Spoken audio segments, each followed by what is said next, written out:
all those aspects. I believe all those aspects will come in place, and it will be able to help us in planning towards our future. So thank you very much. My name is Manei Nanyu. I'm the head of programs at Pelham, Kenya. I'm happy. This is one of the most exciting programs that we have, AWOLA, Africa Women Leaders in Agroecology.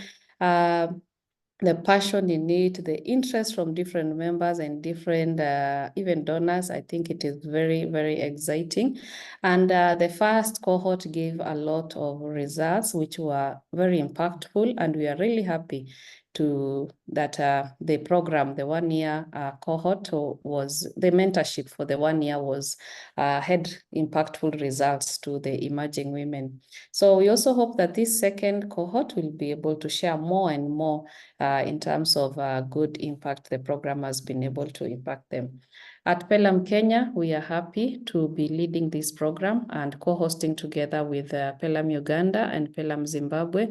And I'm happy to inform you that through the interest that the donors have with this program, we've been able to secure some funding, not a lot, but at least it will help from SDC, that is Swiss Development Corporation, as well as from both ends, Netherlands, Swiss Development. And this one will be able to help us in terms of adding more countries. They are feeling like, why have we segregated ourselves to 3 countries, and the women are all over. So we thought we should reach Africa, the continent, to be able to reach more women in the continent. So we've been able to add, that is Nigeria, Senegal, Tunisia, Morocco, and Malawi. So those are 5 countries plus 3. So we are hoping that once we'll be able to finalize the agreement, we finalize with both ends, but we are still ongoing with SDC. Once we sign the agreement, we can be able to bring on board those 5 countries. So I think that's good progress from this end. We are still hoping to get more because there is so much interest for women. Even with the new funding, we can still afford only 6 women, 6 mentors and 6 mentees. We hope that there will be a time we can reach even 20 mentees in a country. So let's hope, and it's a challenge to all of us. When you see any call that can support this program, please share with us.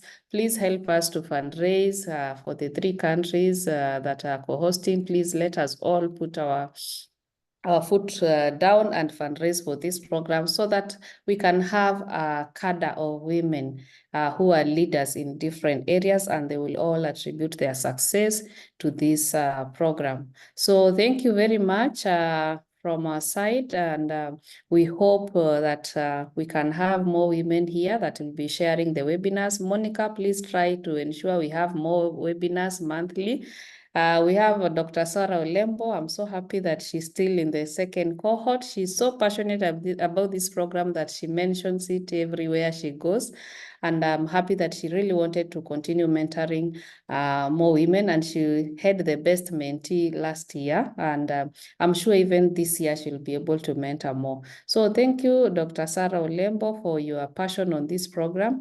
And we hope that more women are coming up to be able to support this program. Monica Kapiriri also being part of the steering group and other steering group members. Thank you for your support for the program. And let us all work hard to make sure this will be one of the talk in the whole continent. Thank you so much. And not taking much time, please, Monica, go ahead. Thank you. Thank you, Manei. Thank you for those great remarks about Pelham and AWOLA. Because of time, we won't be able to do introduction, but I'm requesting everyone to share your introduction on the chat.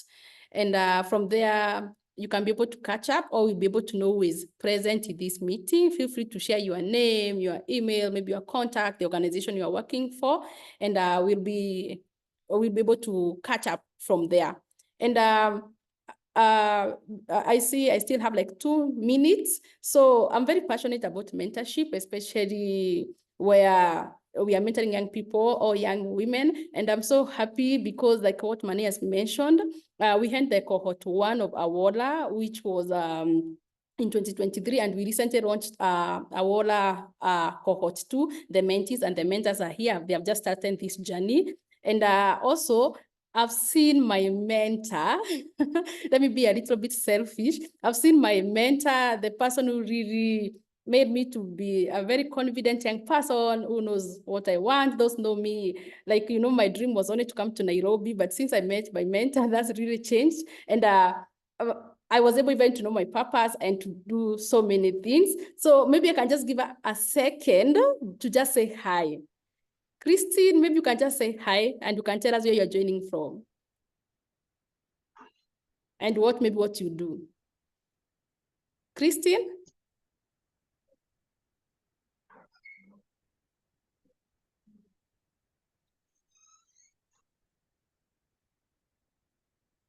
I think she's not able to. No problem. I'm sure we still have time. She will be able to say hi as we continue.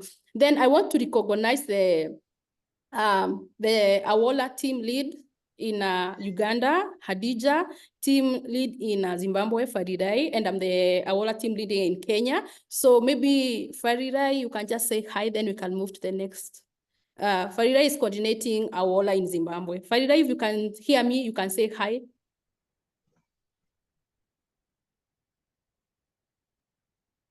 Farirai, Monica, yes? kindly request people to introduce themselves on the chat. Okay. Can you please wait, because I have a section for them to introduce themselves. Okay, okay, noted. Oh, well noted. So because I think Farirai is not able, has a challenge with the audio, I want to take this opportunity to welcome our guest speaker, Monica. I think we felt we won't be able to introduce her. We might be unfair. We might not do justice to her profile. So I want to take this opportunity to welcome Monica. She'll tell us more about herself. She's a powerhouse, power woman, you know, a change maker, you know. So Monica, you're most welcome. You can take over. All right, thank you, namesake. As you have heard, my name is Monica Kapiriri. I'm from Uganda. I don't know what you really want to know about me, but my professional background is in environmental science, natural resource management.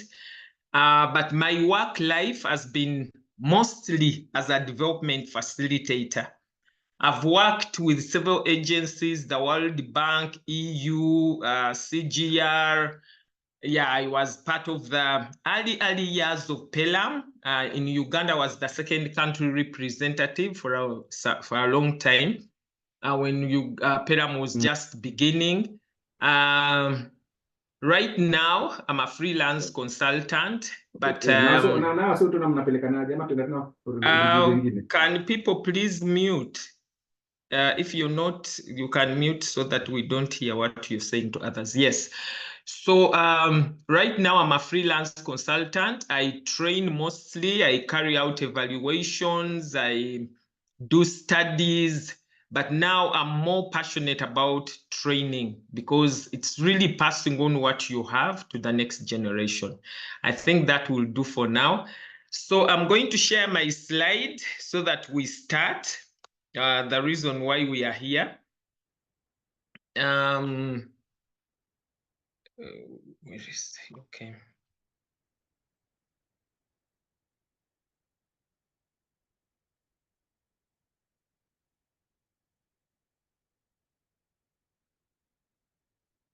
Okay, you can see the slide clearly.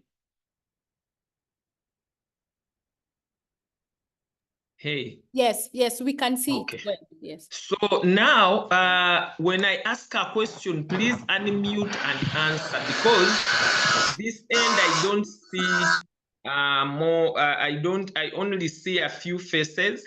And now I'll also please request that if you're not answering, mute yourself so that we have a seamless voice background.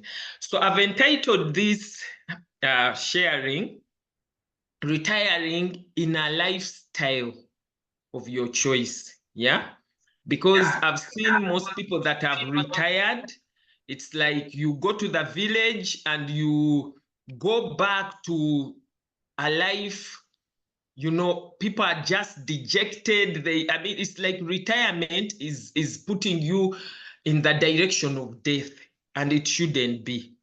So my prayer is that by the end of my presentation, everyone here will be excited to create the future they want, because we have that creativity in us.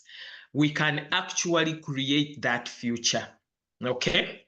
All right. So I'm going to ask you, this is the ad, you saw it. Okay. The objectives that I have are only 3. The first one is to facilitate you to reflect on that future that you want. It's never too late. You, I just came back from Nairobi. We have training, mentoring to participants from 28 nations of Europe and Africa. And we were using a lot of proverbs because it was cross-culture. And one of the proverbs I remembered, someone said, you shoot for the moon. When you miss the moon, at least you get the stars. Yeah. So my hope is that by the end of this presentation, everybody would have shot for something. Then to motivate participants to develop personal retirement plans. And lastly, to facilitate you to identify and address barriers to your retirement plans. Because making a plan is easy. Implementing it is another thing. So I want us to go all the way. Now, you're going to introduce, okay, I have what I have. Quickly, we have the check-in, then we'll define what retirement is. We will quickly look at the continuum of an employee's needs, and then the retirement plan, assess your readiness to retirement, identify specific actions you do, then acquire knowledge to be able to implement those actions. And lastly, I'll talk about saving. So as a way of checking in, I just want you, now because we are over 30, we can't all talk, but you'll go to the chat and please write your name. Some of you have already written the country that you're connecting from, and then share one item that you feel you want to own. Maybe not an item, what it is that you want to own before you retire. That is what you're carrying with you into retirement. So I'm giving you only 3 minutes to do that. So don't post, type, and wait. I'll tell you to post so that we post at the same time and we'll be able to read everything. Okay, 3 minutes, we do that.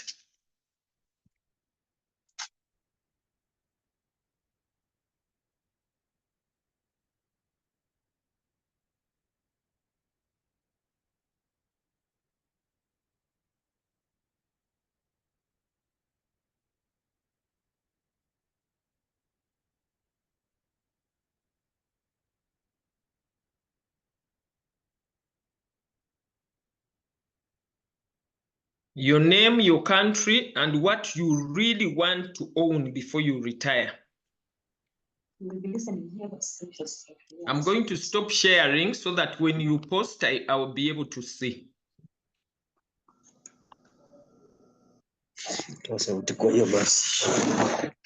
Please don't post before I tell you to post, yeah?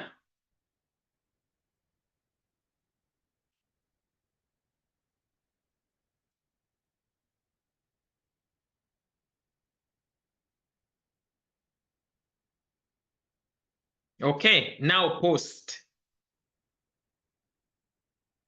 All right. So I'll read just a few that I've gotten. Okay. Okay. Tatenda. No, that was last. Okay. So Monica wants to own a house. Anne wants an orchard farm. Juliet, an educational institution. Mujuruki, a house. Terry, a foundation for leadership and ecology. Financial freedom and a dream house. Own a piece of land and a house. Great. So most of us want a house, a holiday home at the coast. Wow. Hey, own rentals. Okay. So own my farm. Great. So we are in agroecology. I was waiting to see how many of us want to own farms. Okay, thank you very much. We'll be referring to this later in our conversation. Thank you. I'll be referring to that information. Okay. So the question is, what is retirement?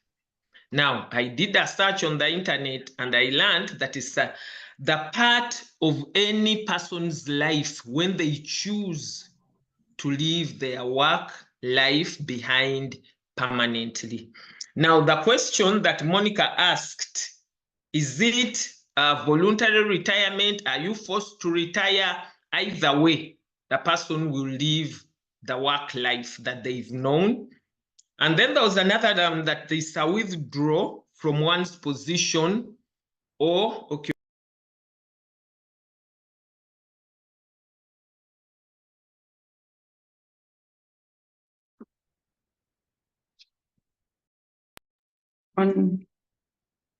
Host, please don't mute me. Okay, the withdrawal from one's position or occupation from one's active life. So it's like someone stops working. Okay, that's what these definitions say. Now, retirement is official. I did some research and I found out that it actually started in the 18th century with the Roman Empire, and they were honoring and giving benefits to those who had been in service for a long time. And also the American firefighters, American Express, Germany, all those started these official retirement plans for people who were employed by the public sector as far back as the 1800s, okay? So all they wanted was to remove the slow, weak, elderly workers and give room to the young ones to come and take over, because they couldn't keep them to work for life, okay? Now, because of that, by right now, all countries, everywhere, everybody thinks retirement is natural, but no, it started just in the 1800s. Now, I read a story from, it's Anne Dixon who posted it, that someone told their son that in your 20s, try everything. I mean, life is good, it's for the living. Try this, try this, try this. In your 30s, find the one thing that you really, really are good at. In your 40s, make money from that thing. And in your 50s, try not to do so much. So they didn't talk about the 60s. So probably the 60s, you're not doing anything. 70s, you're preparing for death. 80s, that's why people don't live much beyond 80. Another Chinese said, in your 20s, you work for your 30s. In your 30s, you work for your 40s. In your 40s, you work for the rest of your life. So, you know, I thought about it and I said, actually, all your life, you're planning to work for something. So when does life really begin? So for me, it dawned on me that actually life begins after retirement from all these works. Then you start living. You should not start dying. You should be starting to live, because all the things you've been gathering all these years, now you can start enjoying them. Okay? Bear with me, I'm taking you somewhere. So with this continuum of our work, In the 20s, people are looking for survival. Yeah. You're looking for a work environment. You're looking for employment. You're looking to start work. Actually, it's not living, it's starting to work. Then in your 30s, you're looking for security, job security. You get a good salary, you get benefits, emotional security, and you're treated well at work. So life is good. In your 40s, you're more settled. That's when you say, I'm going to stay in this job until I retire. You don't want to start looking for jobs in your 40s. So relationships are really important. You're part of those that are helping keep the company reputation, yeah? And you look for opportunities to lead and serve others. 40s into 50s, you are in leadership, you want autonomy, you've been in this organization, this business for long enough, you can wake up and just talk about this business. So you're trusted, you manage the workplace well, you are good to go. In 40s, 50s, you are the people in the organization. In your 50s, you should actually reach your actualization. This is where you've accomplished everything you ever dreamt of in the work life. You are exploring new possibilities now for self and organizational, you know. Those are the people who are thinking of new things. Let's change the organization, take it. And you lead by inspiration because you have something to show. Now, from the late 50s, 60s, this is where you should be achieving your fulfillment. You have your full potential, seamless flow of things. You are aligned with employers' purposes and values, and generally life is good. Now, I brought this because ideally you say, what about the 70? They drop you after here, isn't it? So you've just reached the glory, then boom, out you go. And now you understand why people just waste away after retirement. Because you've just reached the summit. And at the end of that, there is a cliff. Bam, you go. Okay? So we need to be aware of this. Now, there are so many questions you may have, but I just have this one. Where are you and what are you experiencing now? Now, I was told we have some people who are even 18. So those ones, maybe they are not even on this chat. So can you just type for me in the chat again? Where are you? And what are you experiencing now? Just type in the chat. And then I'll ask one of you to open up and say something. Okay, just type in the chat. Again, I'm going to stop sharing so that I can read the chat.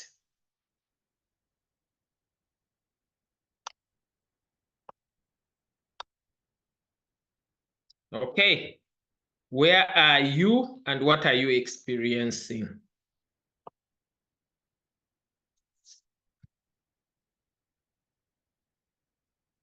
You can just put, I know some of us don't want to say our names, but if our age, but if you just say, I'm in my 30s, I'm in my 40s, and this is what I'm experiencing on your job, your incomes, okay?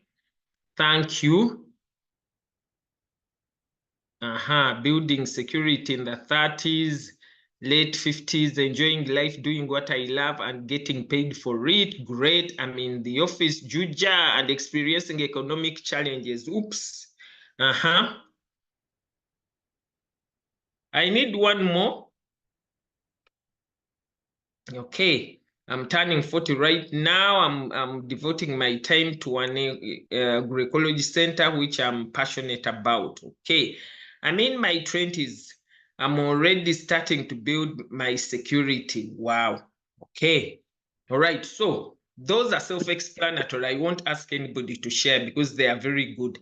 Thank you very much for saying, yeah, early 40s, devoting my time to balancing my life. Wow. Thank you for sharing. Okay. So each one of us is somewhere on these things. So at least none of us has dropped off yet. Okay. All right. Now, at whatever age or stage in employment you are, you need a retirement plan. You're never too young. Yeah. Actually, this is supposed to start, not to stop saving. Okay. So you need to start early, whatever age you are. You need to be intentional on this retirement plan. Okay. Now, what is a retirement plan? In a financial context, it refers to allocation of savings or revenue for retirement. The goal of retirement planning is to achieve socio-economic independence. In the opening, you heard that we don't want to be a liability to our children. Most of us invest in our children as our social security for the future. My children will look after me. Yeah, so you take them to the best schools, you invest in them, you forget they'll also start their own families, and so they will have their own needs. And some of us, even after educating kids, you're still looking after them. Yeah, so it's not always true. Again, the process of retirement planning aims to, one, first assess readiness to retire given a desired retirement age and lifestyle. There are some people who decide to retire at 40 because, you know, they've achieved what they want to serve and now they want to go and start living. Like I told you, life starts after retirement.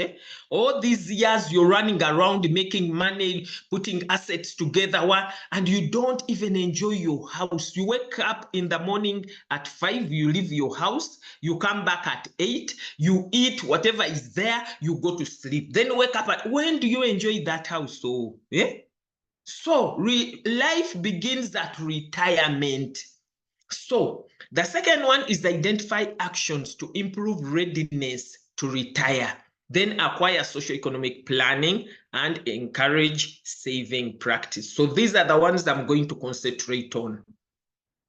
So assessing readiness, whether you have enough social and economic strength to retire. Some of us are holding on to these jobs because you don't know what to do after you retire. Yeah, where are you going to get money? How are you going to pay bills? Hospital, you know, things, healthcare starts pinching.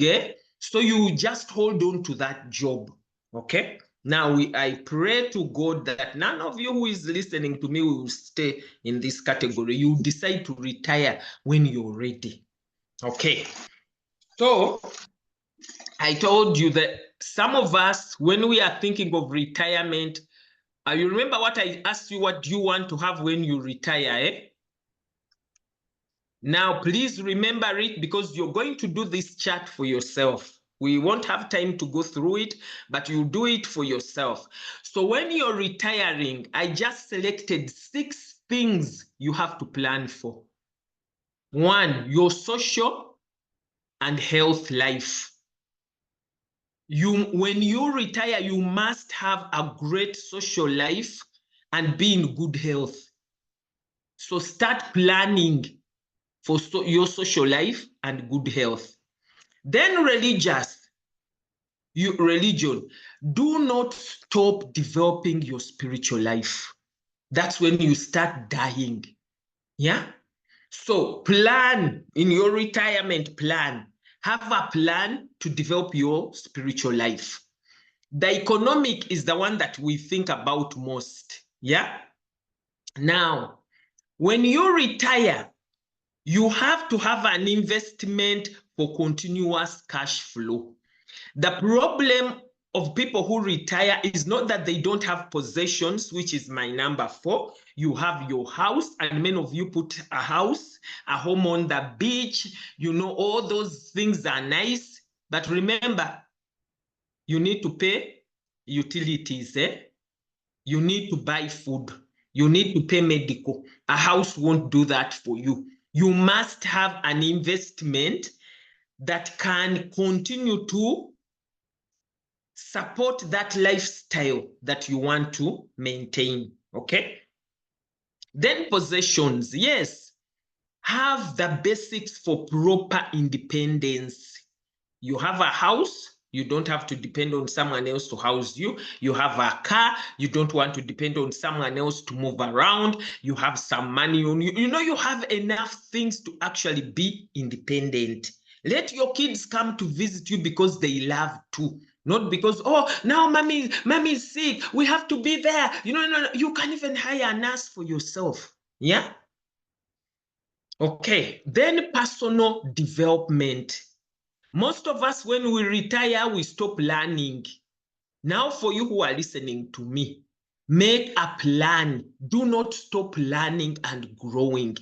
These days, internet is free. You can decide to follow a great person, read everything about that person, read everything about something, so that your brain doesn't, it's slowed down, Learning keeps your brain active. So in your retirement plan, you must have a personal development plan, okay?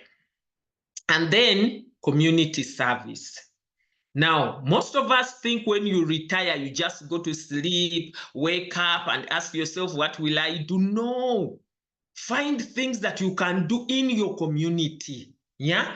Start investing in your community. There are so many things that can be done in a community, and they are looking for volunteers. If the opportunities are not there, create them, yeah? But in your plan, say, my community, we have a school. I think I can go talk to those people that every Friday I'll be given 1 hour to speak to the pupils in that school. Yeah, we are talking mentoring. AWOLA, we are into mentoring. Yeah, I could say I every year I will mentor a young woman, yeah, or a young man. Have a service you do to the community. So when you retire, you're not idle. So for me, those are my 6 submissions, okay? Now, when I ask, what kind of life do you want to retire in? For instance, some of us, I love to travel. So I want to be able to say every year or every 2 years, I'll go and visit my sister in Canada on my own ticket. Yes.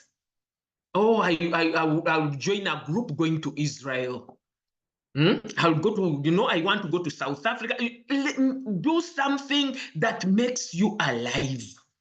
When you retire, start to live. Okay? That's my bottom line message. When you retire, start to really live and enjoy life. Okay? So those are my 6 areas: your social and health, your spiritual life, your economic life, your possessions, your personal development, and community service. Okay? Now, you're going to copy this for yourself. You can take a screenshot because you're going to do this for yourself. Ask yourself, on your social and health, right now, where are you? If having everything perfectly planned and in line is 10, what would you give yourself? Under spiritual, religious, where are you? So that when you're planning for spiritual growth, yeah, you say, actually, I've never really gone to a Bible study, at church. In our church, they used to do this, what is it called? Now it skipped my memory, yeah? But you go for, they used to meet every, I think, Wednesday, and study the Bible through, you know, and people would have so many. You never did that because you're busy doing work. Now you have the time. Do that. Yeah. Okay. Economic.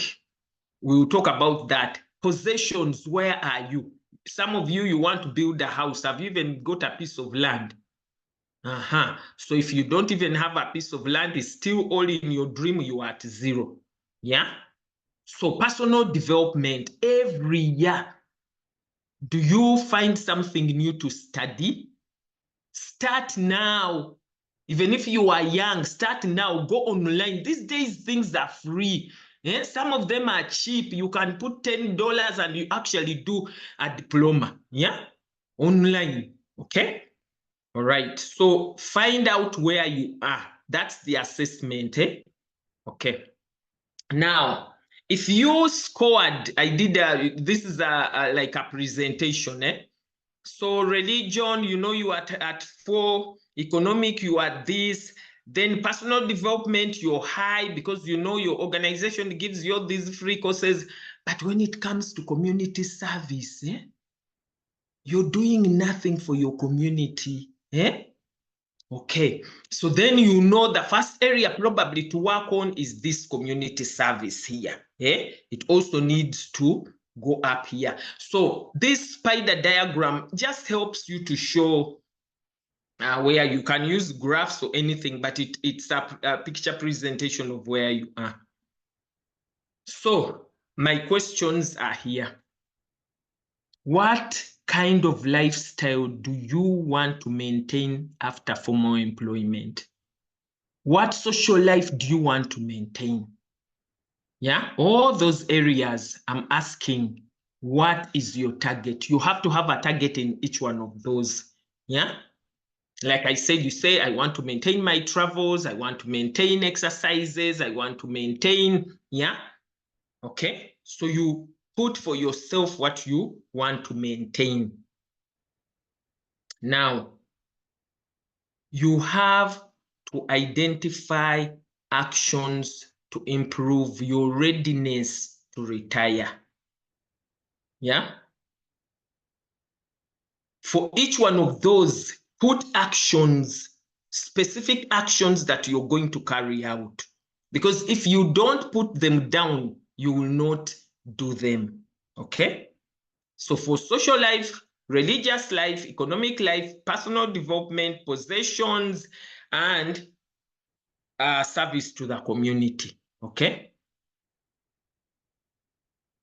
Then acquire socio-economic planning knowledge.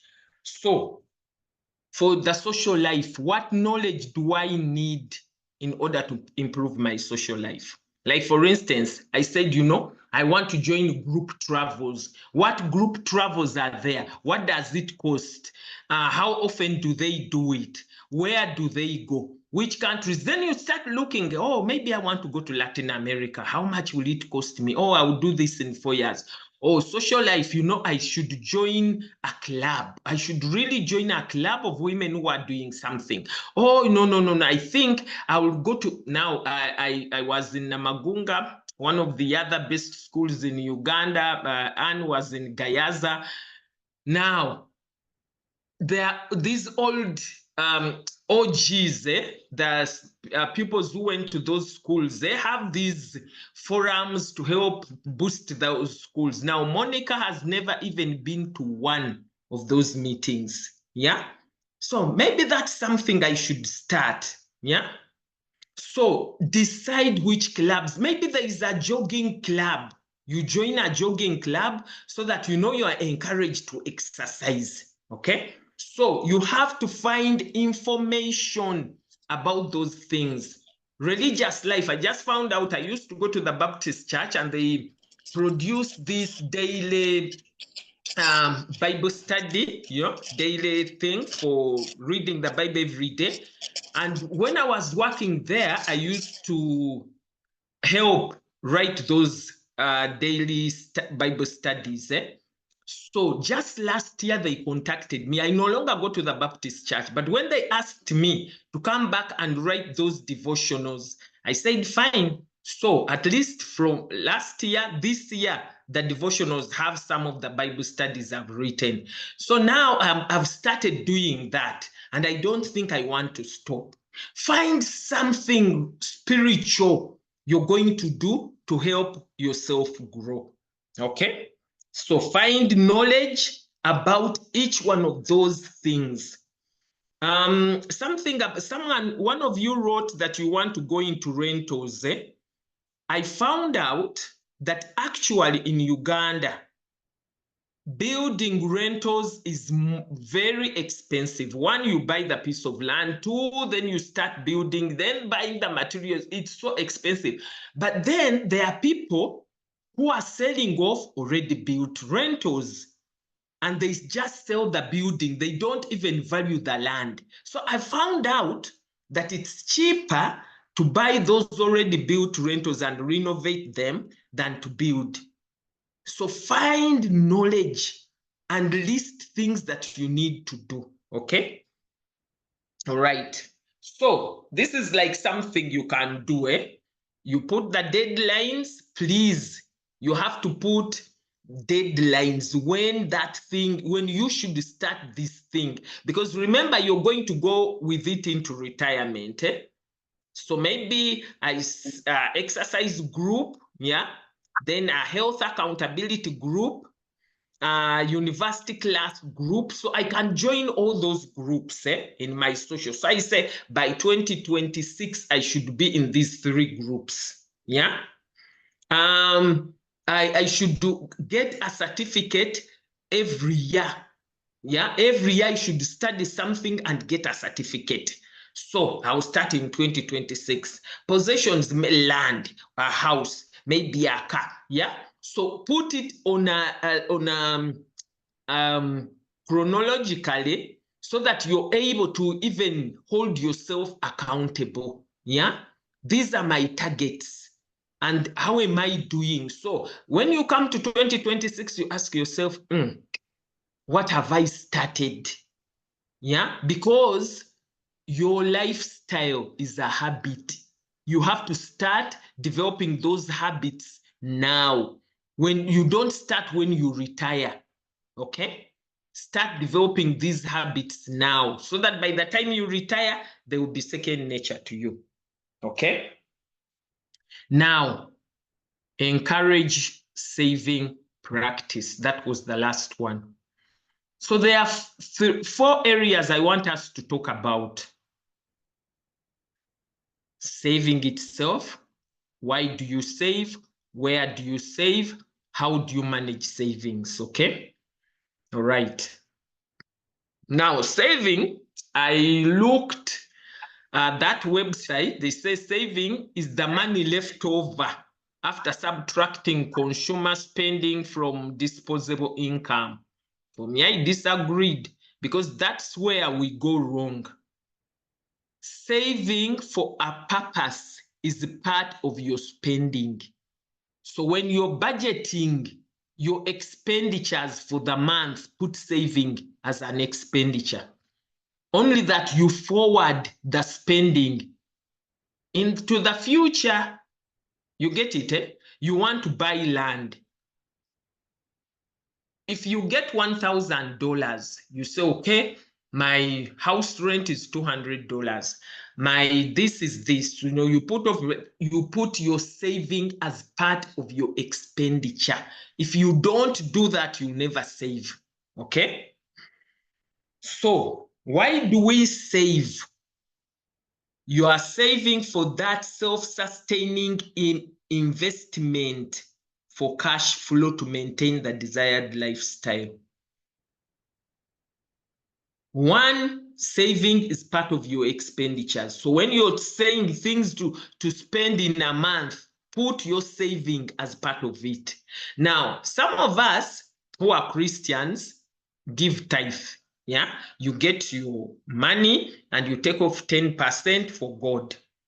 Please, after taking off 10% for God, take off 10% at least for the future. Yeah.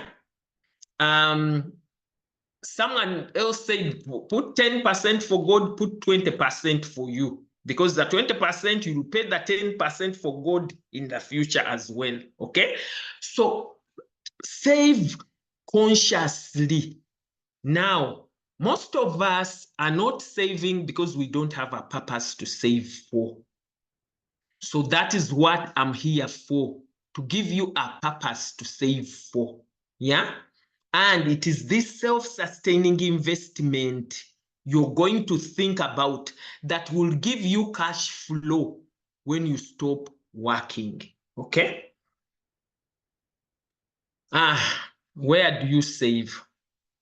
The principle is that put your money where it works for you. Most of us save in our banks. These normal banks, you know, they give you interest of 3%. But every time you withdraw, they take off a percentage. They charge you for withdrawal. Some of them even charge you for depositing. Then they have a monthly charge. So by the time they give you the 3%, it's less than the charges they've taken off. Yeah. So if you put like $100 in those banks and you don't touch it, after 6 months, you'll find that you have 80 instead of increasing because you have not touched it. Okay, you start earning from them. If you have like maybe $3,000, then you start making money from saving. But if you have little, they will take most of it. So remember where we said acquire planning knowledge and list them. Now, when it comes to where to bank, acquire planning knowledge. Go to every bank. Find out what are your interests, what are your charges, find out that those customer care people there. Find out and list, and then say, should I save with these people my money or should I not? Yeah. For me, normal banks, I put their money for transit. I know I'm going to use it for this one, so I put it there. So you ask how much the interest the bank gives. Then if they have saving plans, by the way, banks have saving plans, find out from them. Then which service provider gives the best returns on saving? Now, I know that in some countries, saving money is a no-go area because of the way the economies are going, yeah? But you still find out from people who are doing well, how are they managing their money? Now, for us in Uganda, our save money you can save, and I found out that insurance companies have a portfolio they call money fund. Yeah, that money market fund, if you put money there, you can get between 8 and 16% per annum. Yeah, and for them, it does not matter whether you withdraw or you put, they don't even charge you for withdrawing money from them. So what I do, I have my normal bank account for receiving money because I'm a freelance consultant. But once it gets to this figure, I take off some, I take to this money fund and I leave it there, okay? So that when I'm saving for my future, the money where I've put it, it's earning also.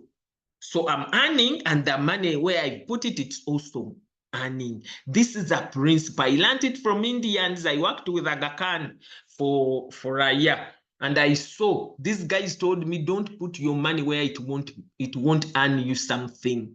Yeah. Then how do I manage my saving? If you're saving for that future, please get a separate account. Account for saving for your future. If you put it together with everything, you'll eat it. You know, You know, in Uganda, we have a ministry of disaster preparedness. But actually, we call them disaster unpreparedness because they are never prepared for anything. But anyway, if you don't separate that money, you become the minister of disaster unpreparedness for your family. Every need, you've lost someone, there is a wedding, there is a graduation, there is this, and you look at the account, I have some money, let me give. So please separate your account for that investment. And once you put it there, don't use it for anything else. For me, according to me, that money is not available. Yeah. So find a percentage that you're comfortable with and put it aside. And you know it's not available for other people's not planning. You know, our relatives are good. I call them, they are the rock and the hard place. If you don't help them, you are in trouble. If you don't help them, if you help them, you are in trouble. If you don't help them, you are in trouble. Because if you help them, then they'll go and tell another one, I had this problem and it's Monica who helped me. You know, she's good. She will help you also go. Then the two of them will go to others. And before you know it, everybody who has a problem comes to you because you help. Now, if you don't help them, hey, one day you'll need them and they will not be there. So you budget for helping them, but please let it not be part of your saving. Okay? All right. Now, what are some of these excuses we give for not saving? Small income. Of course, relatives and friends I talk to, those demands, you see this picture, there are all those things they are on your salary. You're studying, your book, your saving, your house, your future, everything is on that salary. Now, one thing I give advice for, most of us young people, even some of us older people, live within your means. Learn to live within your means. Some of us are addicted to the latest phones. You know, you must hold, they must see you with the latest. And, you know, some of these people we try to impress don't even like us. So why are you impressing them? You buy the phone for who? For me, I have my phone that works for me very well. You see this one. I don't know whether you can see it. But I also have this one, which takes very nice pictures, but I was given. So why do you change phones? The other day, we went to visit a relative who had lost her husband. And as we were going, my sister works in the university and she has 2 vehicles. So the older one, Suzuki, it consumes fuel very well. So normally when we are going up country, I'm like, we take 1 vehicle. So I drive to the university, then we get into her car. Normally the Suzuki, we go. But she has a better one, But we use the Suzuki because it consumes well and it's still good. So after, you know, seeing this person, of course, giving her some money, now she calls us aside. You're still driving this old car. So in my mind, I felt so sorry for her. You get it, We were driving this car because it was practical, not because we didn't have other cars. But there are some of us who change cars just to show that you are somebody. If you drove a car within your means and you maintained it well, you can save that money for that dream house you want on the beach. Because remember, I've told you another thing, life begins after retirement. So don't invest so much while you're collecting money to invest in your retirement. Wait, when you retire, you'll buy that vehicle you've always wanted, and then you'll have enough time to enjoy it. Yeah. Relatives and friends, budget for them. I have a specific budget, so I know. If we've lost somebody, I give them this amount of money.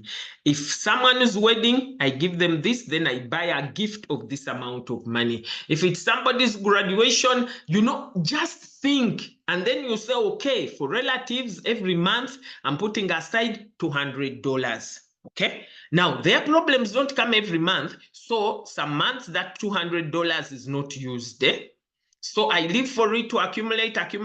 Then when it comes to 6 months, I have $1,000 to $1,200 in that budget of relatives, and nobody has had an issue to my saving, and I come back to zero. Then I put another 200. You manage that relatives budget also. Now, you see, I'm not mean that I don't help, but I help consciously. Why? Because I know if I invest in this investment that will give me cash flow, I'll be able to help even better because I'll be more secure. Yeah. Then unplanned for needs. Have a contingency plan for yourself. Because also there are some things that happen, you haven't planned for them, but they've happened. So you have those budget lines as well. Let me see, how am I doing with time? Okay, I'm soon done.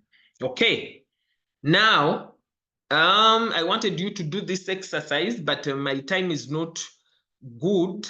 But also copy this one. You can take a screenshot.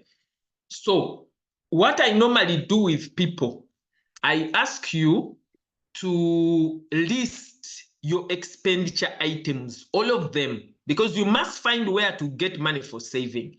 So if, for instance, you have rent, airtime, food, medical, transport, etc., etc. Now you have 20 scores. You spread them along those items so that you know where most of your money goes. Yeah. All right. Now, if you have not been saving, remember, your money is not expanding. It's still the same amount of money. Now, put back all those things that you think are important plus saving. Because we said saving has to be an item on your expenditure list. Now, redistribute. That's where I didn't put tithe, because not all of you are Christians and tithe, but for me, tithe will be there. So then I'll put here 10% tithe, 20% saving, then come this one, redistribute. And then you say, this is how I'm going to live. Yeah, because you're investing for, you're saving for a purpose. All right. Now, this is my model. What is your retirement goals? So you write under social, religious, the life that you want to retire as, okay? And then you come down. What is that self-sustaining investment for cash flow? Yeah, that will maintain my desired lifestyle above. Yeah, so I want to have it by 2030, for instance. Okay. So this self-sustaining investment is what is going to support that lifestyle. If you don't have it, you will not be able to support that lifestyle. So start investing in this. Okay. Now, where am I now? At my job or with this and this, you know where you are. And now you're going to, this is the mainstream, and you're going to take X% savings for that, towards that investment.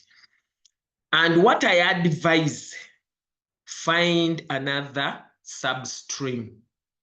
Because if you depend only on one, if anything happened to this one, yeah, then most of us will fall back to abject poverty. If I ask any of you, if you didn't get your salary for 6 months, would you maintain the lifestyle you have now? That's a question you have to answer for yourself. So if you can't maintain the lifestyle you have now, if you didn't get a salary, that means 1, you're living beyond your means. 2, you need another source of income. Now, some of you are going to say, how do I get it? Now you say that, hey, pray, God will show you what to do. Okay. So you need 2 substreams. I have a colleague working for AWOLA in Nairobi. She earns in US dollars and, you know, but she crochets, she makes these, she crochets, she makes these like covers, you know, throw things you can put on the chair, shawls, and she sells them. Yeah, she's earning in US dollars, but she also makes that on the side.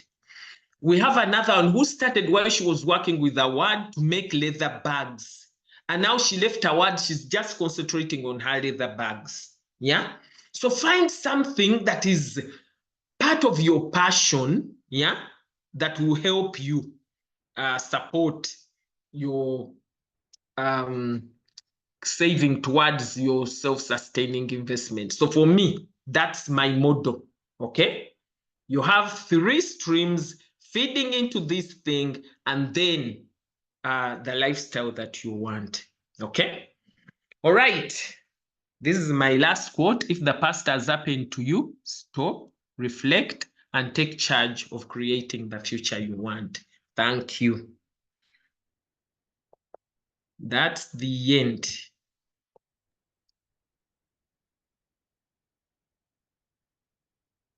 Thank you, Monica. Actually, I didn't notice like we are coming to the end because I was busy learning, listening, and taking notes. That has been awesome. Super challenging. Oh my God. You know, I used to think when I was young, going to the village is the only retirement plan, because that's what I used to see. But now I'm happy we are looking things from different angles. Thank you very, very much. I'm sure even the participants can agree with me. That has been super powerful. We have learned so much. So we have like a few minutes to do question and to ask Monica some questions or even to contribute to this discussion. So if you have your a question, you can raise your hand. We are going to coordinate this with Hadija. So if you have a question, you can write it on the chat. Or you can raise your hand. Hey, Mary, please mute. Mary, please mute. Yes. Oh, yeah. I think we can start with Mane. Go ahead.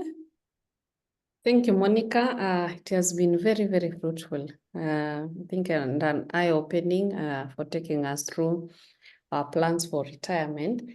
I just had one question in terms of the savings that you were talking about. There was one for the unspent needs. On unforeseen issues, the one for the relatives and the one for yourself. I wanted to know, do you save in one account or it will be good to do it separately? Thank you. Okay.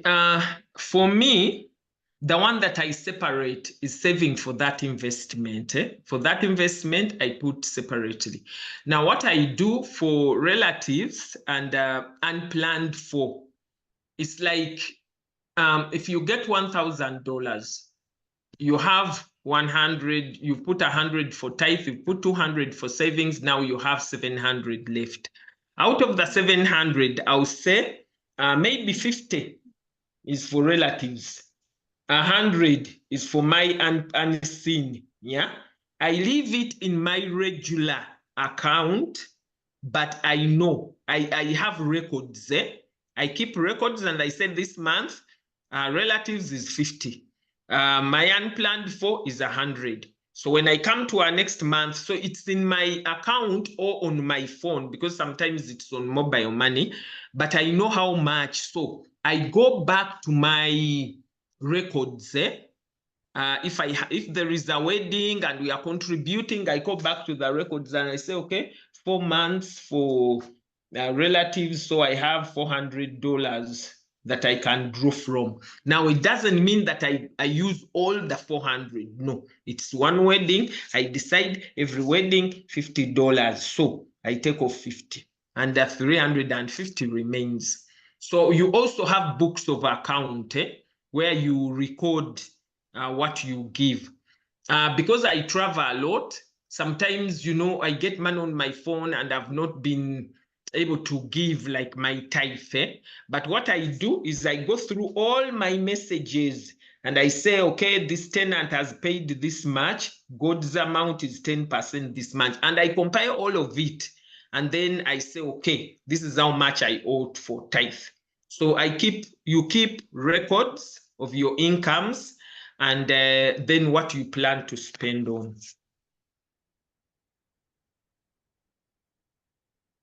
Christine? Hi, good morning to you. Thank you so much. That was really a wonderful presentation. I've really gained a lot. And I would like to say, actually, it's very practical. Mine is just two. One is a question, one is a comment. First of all, is about mentorship, which I believe is very, very important because it helps us to get into the real phase of doing this practically, because now we've had the theory. So I don't know whether you do any mentorship personally or you got any referrals for people you can refer to mentor us. Actually, what I was trying to put up is like group coaching. Because coaching, it's like you help someone over a hurdle. So now we've shared, you know what my model is. So if I'm doing coaching, then I would have like, if Pelam Kenya can organize, and if all of you would go back, find some things, and you say, okay, I have this problem. I don't, right now, I'm not thinking of any investment that I can put money in. I've not been saving anyway. I don't know where to start, but I feel I want to be part of this. Then we could organize another Zoom meeting where I would be now helping people through hurdles that they are facing. Mentoring, yes. Okay. Because mentoring, you can work with someone for a long time, and that one means you can only do few. Coaching, once somebody is directed in the right, if someone is facing the right direction, then you just coach at specific points of their journey where they have a challenge. Thank you very much. The other one was just a remark. It's very important to have that because once you are in your younger ages, I don't know what the age range of the people in the group are. When I was in my 20s, I invested a lot because I knew a time will come and it will be really difficult, because the older you get, the harder it becomes to juggle in a lot more. The responsibilities become more. So the other thing is, it's important, which worked for me. It was very important to have an accountability partner or a person, so that they are keeping in tandem with what you're doing. Just holding somebody's hand and being very honest with them that now my plan is I want to build a house. And once I want to build a house, this is the plan I've got. This is my vision. What do you think I can do in line with this vision?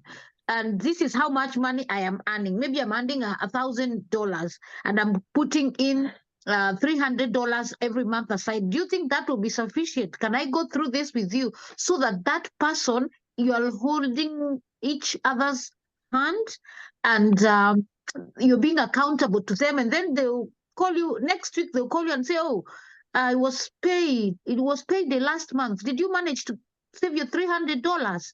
So you feel like you're responsible to them. So I found that it really, really helps. And I think it's a good idea. And thank you very much. You're welcome. Thank you. So you've had that one. You can get an accountability partner, someone that you can hold you accountable for what you said you're saving. Yes. So when you're young, in your 20s, 30s, you should really just save while you're studying to find out which investment to put your money in, and put an investment that will give you peace. that, you know, when you retire, you're not running around chasing this and this, you know that your money just comes in, and then you do all these other things that you've always wanted to do. Yes, Sarah Nantumi. Yes, thank you so much, Monica, for the presentation. You're welcome. I just want some clarity. You know, we all want to say to invest, but sometimes because of different errands that we are running, and maybe sometimes even you don't have enough money to invest. So I was inquiring, what do you think about taking the path of using the different insurance companies to save with them, maybe for a given timeline? And what could be the limitations, but also what is the good side about saving with the insurance? Like what I know is the insurance companies have different portfolios. So you need to ask them, they present to you all these portfolios. Now, for me, the one that I really wanted is the one that is 100% secure, that even if that bank failed, your money will still be safe. And that's the one I shared with the money market fund. Yeah, they lend your money to governments, and then they share the profit with you. So that one, you can save even for years. Yeah, I've been in it for now 20 or so years. It's safe, but again, take the responsibility to go and find out. The ones that I know, there is ICEA in Uganda, there is UAP, there is Diamond Trust. All those insurance companies have that portfolio. Now, the others invest in government bonds, but that one you must have a lot of money that you want to put aside for maybe a year or two. The good thing with the money fund is that you can withdraw the money anytime you want, which is good in case you find something you want to invest in. But again, if you have little money now to invest, don't rush to invest. First, save that money, save maybe for 2 years, 3 years, while you're looking around, studying the horizon to see which investment you would invest in. Now, if we can organize, we could meet every month, and I could coach you people to find out, you know, what have you done, where do you have problems, and we just talk about the issues, and so that you get the support that you need. Okay, Juliet, I don't know how much time I have for questions and answers, so you let me know. The others, if you can write the questions and answers in the chat so I can read them and respond to them. Juliet. Yes, Monica, Thank you, Monica. we have like 10 minutes. Sorry, Juliet. Monica, we have like 10 minutes, but we have some questions on the chat. So I will let you know, I'll signal you when we run out of time. Okay, all right. Okay, thank you. Thank you, Monica, for the presentation and also the topic, and Pelham Kenya for the support. I'm Juliet from the Pelham Regional Secretariat. And in the presentation, I want you, Monica, to talk about due diligence, especially for couples when it comes to savings and all these matters, retirement, investment, and all that. What are some of the tools they should put in place prior to some of these very long-term decisions? One of the fears could be that in some cases you might make an investment and people break up and people walk away with each other's resources. You know, conflicts are also bound to happen. So I would really wish to hear your views and guidance in relation to this whole topic in regards to people who are couples, especially, or who are looking forward to be couples in that scenario as well. Yes. Okay. Thank you. So for me, one, marriage, I don't know about other countries, but marriage in Uganda is legal. Yeah, you go to church, you go to court, you go to a mosque, and you get a certificate of marriage. And there are terms that we have as married people. Now, all of you, I'm not married. But you swear, hey, I give you everything, beginning with my body. Before God and everyone, you've surrendered everything. So depend now. This is what I tell people. Use your head and your heart. You love this man. You love this woman. But because you're going to start, you agree. I tell couples, sit and agree. How much are you both going to put aside for this saving and investment for life? And if anything happened, how do you share? How much are you putting in? Like, for instance, the man might say, I'm still paying fees for my siblings. I will not really have right now enough money to put in this thing. So you say, no, for me, I'm paying for only one sibling. I think I can put money aside. Take your records, please. Don't be daft. Take your records. So 10 years in saving, the man now starts also putting in. Yeah. Put your records together that you know this saving 60% is mine, 40% is for my husband. Be clear on that one. Then others, I ask women, while you're still in love, negotiate. You say, you know what?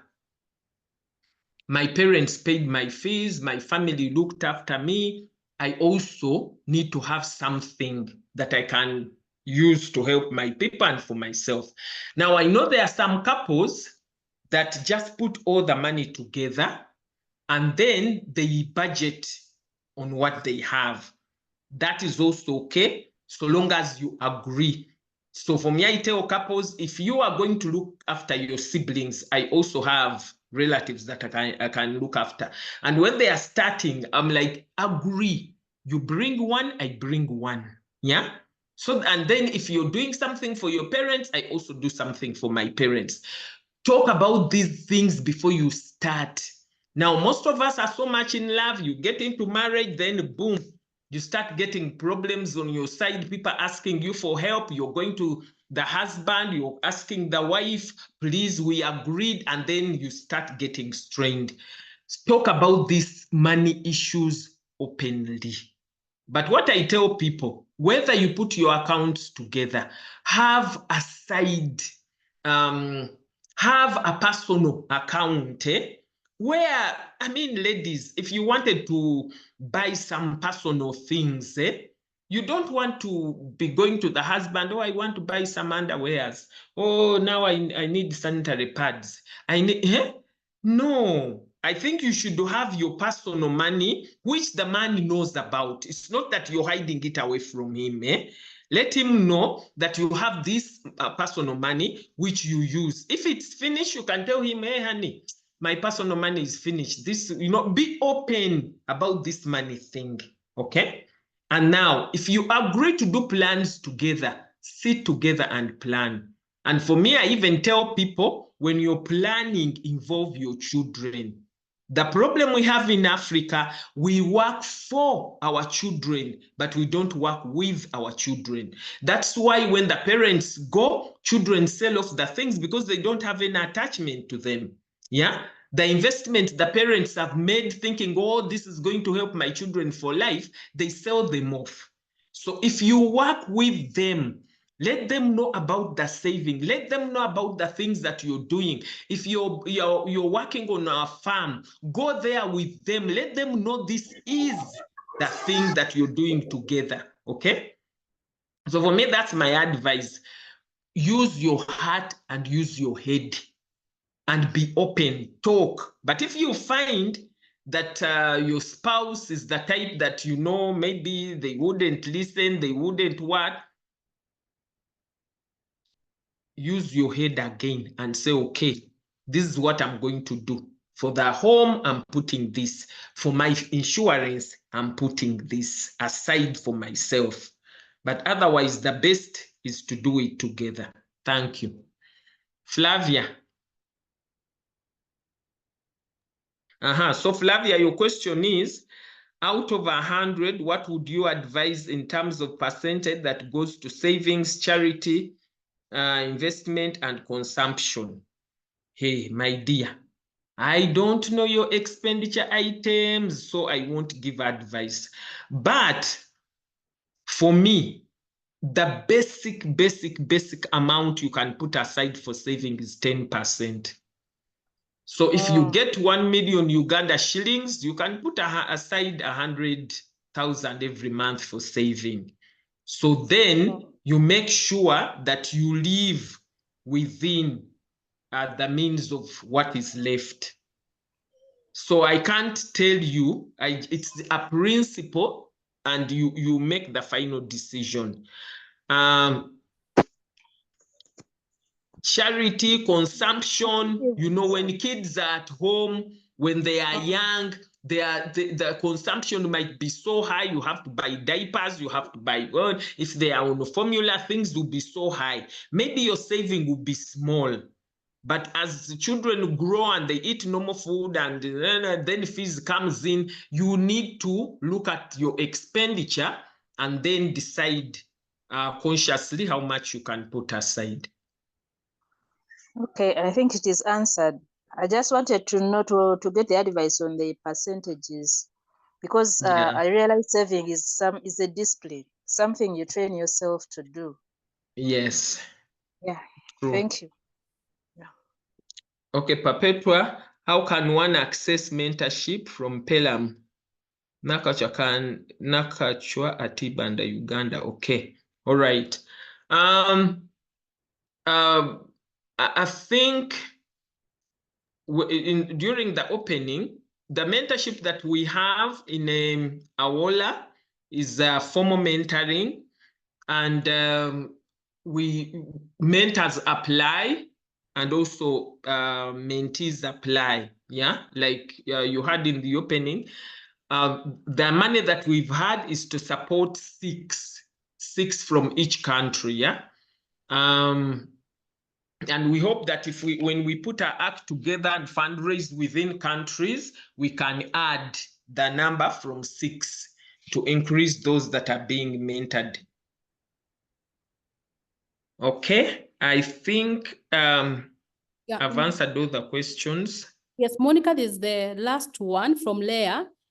She said, thank you for the presentation. How would you advise one to handle money from pension funds? Maybe you can respond to that one.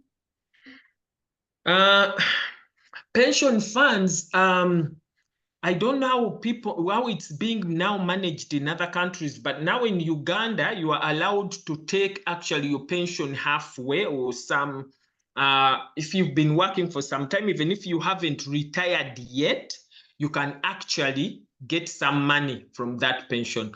So for me, what I advise, first study and find out what it is you want to invest that money in. Because some people get it and buy cars. A car is a liability.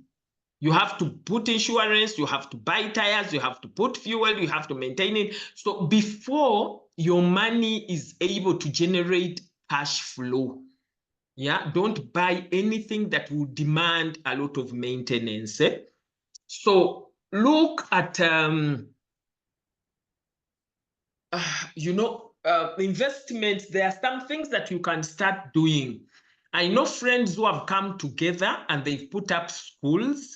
You know, school is a wealth-making asset. There are assets that are money generating. If I put up a shop, that is generating money. You just generating little money here from a profit here and there. But there are assets that create wealth, and hotels, schools, rentals, real estate, those things, those ones create wealth. So if you decide on one of those, excuse me, look at your pension. Are you going to buy a hotel? Are you going to build a hotel? Then you say, I think I'll look for an existing building and renovate it into a hotel. Yeah. And then you say, when I get my pension, it will be this much. I think I can use it to do this thing. Okay. But like I said, don't invest in anything you have not thoroughly studied. Yeah. So for your pension, you can, in Uganda now, people can withdraw some and invest while they are still working. I don't know about your other countries. If you wait at the end, normally they would give little every month. Don't wait. The reason why I'm telling you this, don't wait for that pension where they will give you X amount of money every month, just to keep you above water.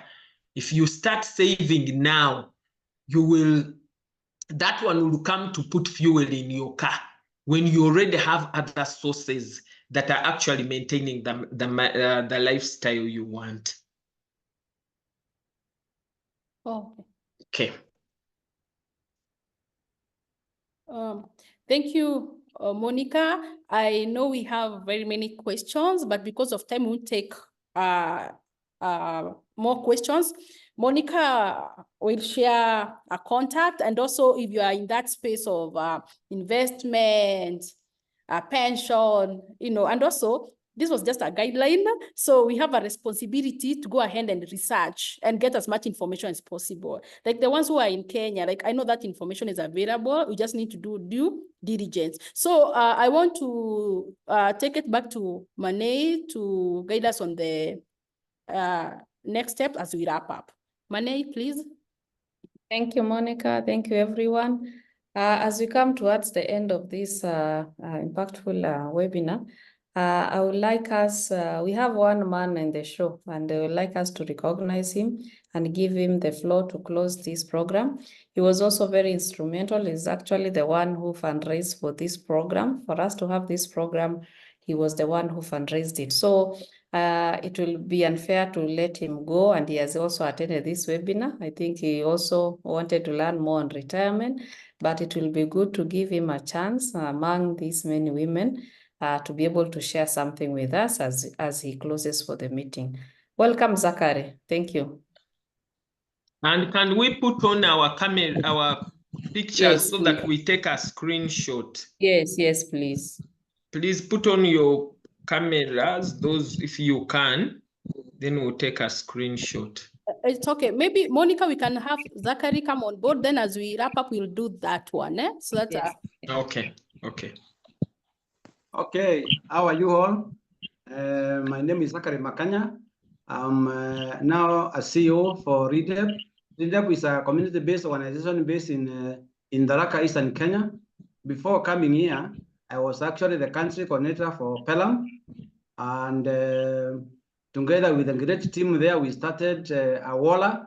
I remember when we started AWOLA, we had some ladies who were on board, and I think I left this process to the lady who took over from me. That is Madam Rosina. She has done a great job with the money. Now I can see Monica there. She's fully in charge, and she's running this program very well. So I just wanted to say thank you very much for giving this opportunity to say to people here, and also to say that when we started this AWOLA program, I didn't have an idea whatsoever it would be like this. I'm very, very excited when I hear that you have also got more funds from Swedish Corporate Management Center and also from both heads. So keep up. I think now this is like a scene that has started. Probably even regions can take over. They can start programs like this. But for me, I just want to tell you that I believe in women becoming stronger because they are the best managers of the world. They manage the biodiversity, they manage the ecosystems. Every day, you know that there will be food in the home, and you know that that food will be provided by the mother there, by the woman in the house. So really, we have to appreciate this, and I'm very, very happy when I see very, very exciting people at the participation here. Monica Kapiriri, I have known her for a long time, and I'm also inspired today by your talk. I've learned several tips, and I'm going to apply them also. Otherwise, thank you very much, Mane, for giving me this opportunity to say to the participants and also to close the meeting. Otherwise, well done. Keep going. let's our program become more and more. I think there was also Johnny Wilson, who is also on board. I just wanted also to thank him because he is the one who has also been talking to us and encouraging us, all of us. Otherwise, God bless him. Amen. Okay, can we put on our videos so that we take the clip? Yes, so kindly let us put on our videos. Then I think it'll be unfair if we don't recognize our mentees and mentors who joined cohort 2. I will invite just one just to pass our vote of thanks to you. Terry, if you can hear me just a minute as we put our cameras on. We need to take a good photo and ensure like this meeting happened. Also, please share your emails on the chat so that we can share with you this presentation. I'm sure Monica is okay if we share the presentation because she'll be very happy when you meet at the World Cup, because she'll say she'll be traveling now. you can remind her where this conversation started. So Terry, please come. Terry, if you can hear me.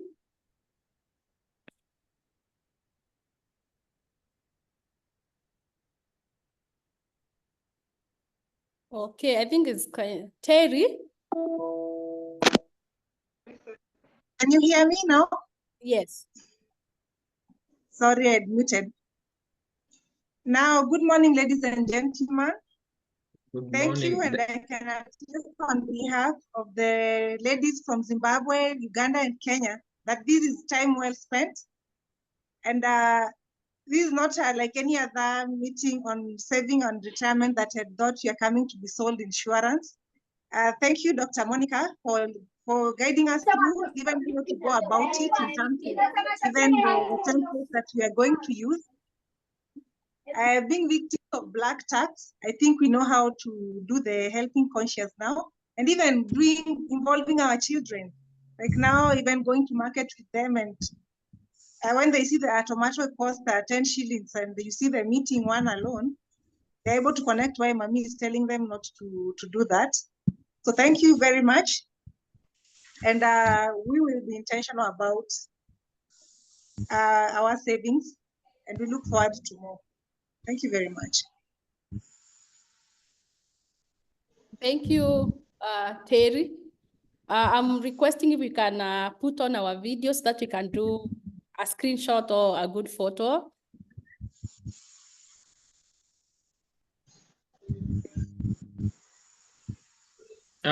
We have two screens, so you pages, so you have to do this one and then the second one. Oh, okay. Okay. I think we can do this one. Yeah. Okay, you guys, you don't have videos. You're not, I'm aware why you others, if they put on the video, okay, so I take this second one as well. Wow. Okay. Actually, we have other men in the room, not only one. Yes. Oh, sorry, we didn't know. Please introduce yourself. Actually, we have a number of them. Yes. How many? I didn't see. Sorry. There is Paul, there is Andrew. It's when I took the pictures that I realized, okay, we have some men. Okay, thank you, people. It's been a pleasure sharing my thoughts with you. And my email was there. I'll share my slides with the Pelham Kenya. And if people write to Pelham Kenya if you need group coaching, and then we'll organize it. Okay, thank you. Okay. Thank you, Monica. Thank you, everyone, for participating. Kindly take note of what you have learned. Please do as much research as possible so that this information can really help you.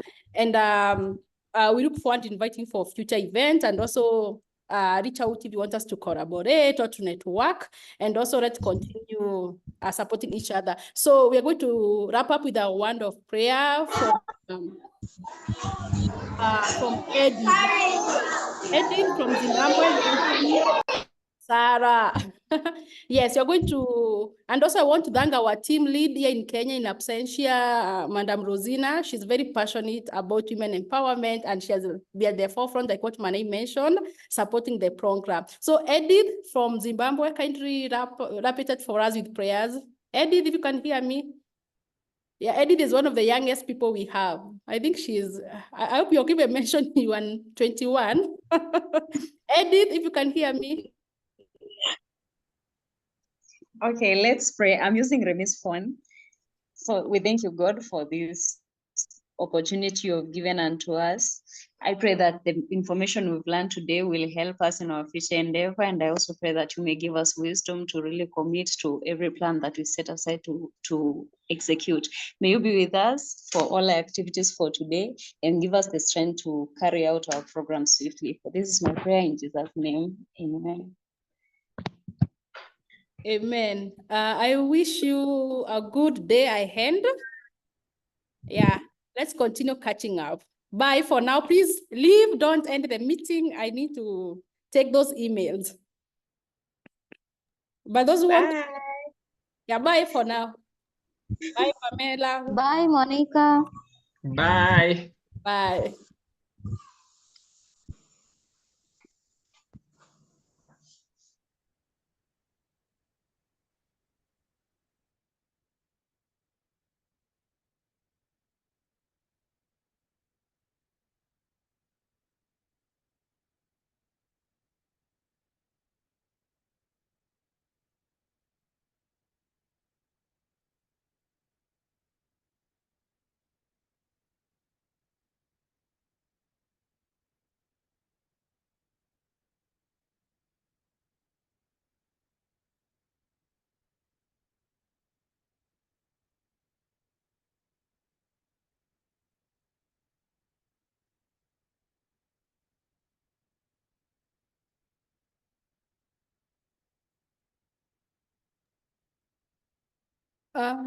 Maybe as people are leaving, maybe Monica, we can catch up like for 2 minutes. Okay, it's okay because as I was also going to leave. It's okay. Okay, just give me just a second. I'm copying these here.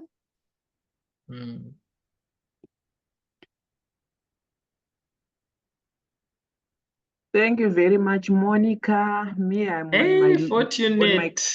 Yes, I'm on course. I'll come back with testimonies. I'm actually working on it. Wow, I want to hear that. Yeah. All right. Bye for now. Bye for now. Bye.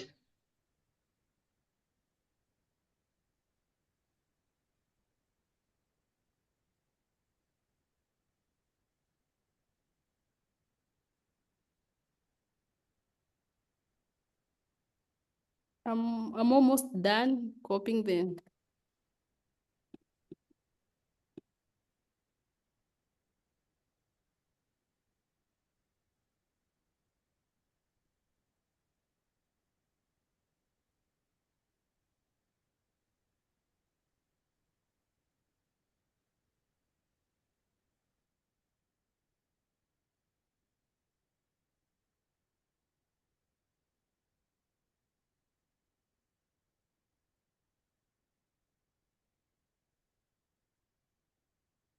I hope I've copied everyone.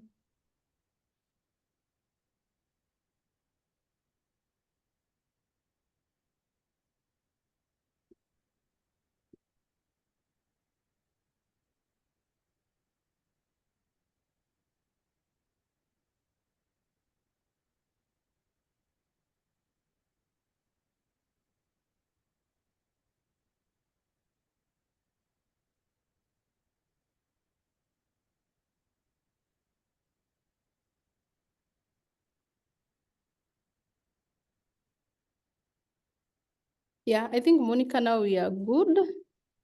I don't know who else is here. This Hamisi. I'm also learning how to use Zoom well. Let me see if I can be able to make someone leave. But I think you have to open the waiting room. Oh, okay. So enable, okay, I've enabled waiting room.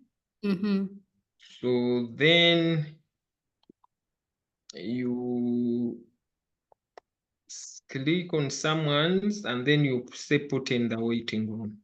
So I've put him in the waiting room. Okay, I think we are now, let me see the other, it's joining. Okay, so this one has come back in. Let me just remove him. Maybe even he left the meeting and he's not aware. Yeah, he's gone. Okay. Yeah, so thank you very, very much. The feedback is good. It has been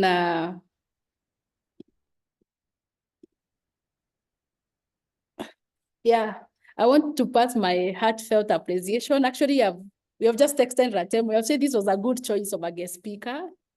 And thank you, you really prepared very, very well. And I'm happy because when you are planning this, some people are saying now, some of us, we are not employed, we are in business, I don't know we are doing what, but I'm happy to touch like everyone. And also we have different age groups.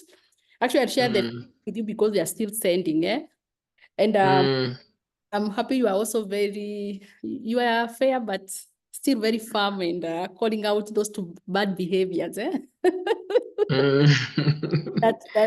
we have. So I'm very grateful, and let's see how it was very crucial because like we are starting a AWOLA cohort 2. Also, we had young people, we have a new project with them, and you understand sometimes young people get excited to be part of a project. They don't have plans in place. They just use their money the way they want, and we don't have an excuse. Where we are right now, it's age of information and you can access, because like if Monica, we were to pay you, we could have paid you so much for what you have delivered. Actually, what we are giving you is just, maybe just buying you some tea. I don't know how much is your tea, but maybe what we give you is little money just for tea and snacks here and there. So we don't take it for granted. Maybe you can share with me the presentation, I'll share with them. And those who do a follow-up, especially someone like Christine who's in the UK, she said I can share your contact. I think they can be able to reach out and you'll know how you engage them moving forward.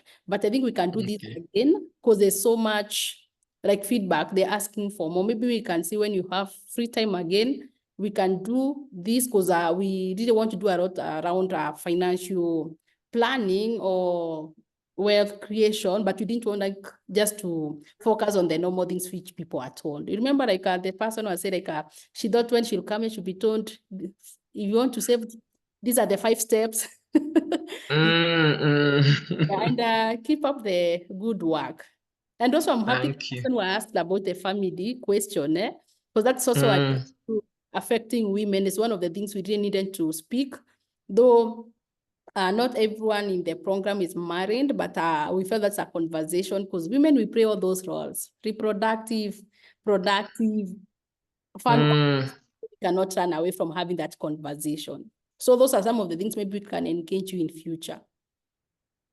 Okay, but I think what we can do, since I asked them to follow up with